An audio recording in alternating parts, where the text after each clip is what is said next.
আসসালামু আলাইকুম and hello beautiful people. আজকে আমি আপনাদের সাথে দেশি বোয়াল মাছের মেথির তরকারি রান্না করে দেখাবো। নিশ্চয়ই আপনারা অনেকে শুনে মনে করছেন যে তরকারিটা হয়তো বা তেতো হয়ে যাবে।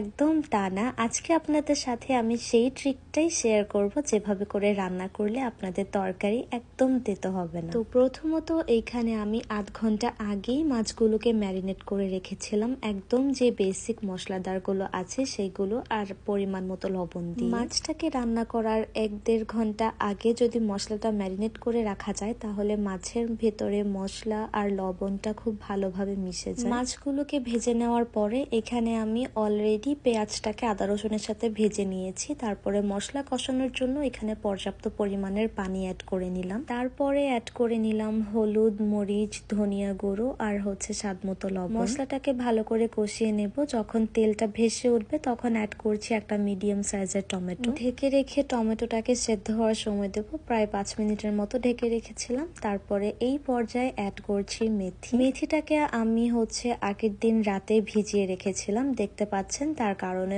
মেথিগুলো কি সুন্দর ফুলে উঠেছে। আগের দিন রাতে মেথিটা ভিজিয়ে রাখলে একদম তেতো ভাবটা থাকে না। তো মশলাটার সাথে মেথিটাকে প্রায় 4-5 মিনিটের মতো কষিয়ে নিলাম। তারপরে পরিমাণ মতো পানি অ্যাড করে ঢেকে রেখে মেথিগুলোকে আমি সেদ্ধ হতে রাখবো। এই পর্যায়ে চেক করে নিতে হবে মেথিটা সেদ্ধ হয়ে গেছে কিনা। সেদ্ধ হয়ে গেলে এখানে আরো 1 কাপের মতো পানি দিয়ে বলক আসার পরে আমি এখানে ভেজে রাখা মাছগুলোকে দিয়ে দিলাম। মাছগুলো দেওয়ার পরপরই এখানে আমি 5-6টা কাঁচামরিচ দিয়ে দিলাম। ঢেকে রেখে তরকারিটা ঝোল টানা পর্যন্ত রান্না করে নেব। তারপরে অ্যাড করছি ধনেপাতা আর 1/2 টিস্পুন জিরা পাউডার। মাছের তরকারিতে জিরা পাউডার আমার ভীষণ পছন্দ, আপনারা চাইলে কিন্তু এটাকে স্কিপ করতে পারেন। মেথির তরকারি ঝোল করে রান্না করলে একদম ভালো লাগে না। চুলার আঁচটা লো ফ্লেমে রেখে ঝোলটাকে একদম টেনে নিতে হবে যাতে ঝোলটা একদম ঘন হয়ে যায়। আশা করি আমার এই রেসিপিটি আপনাদের কাছে ভালো লেগেছে। যদি ভালো লেগে থাকে তাহলে কিন্তু অবশ্যই ট্রাই করতে ভুলবেন না।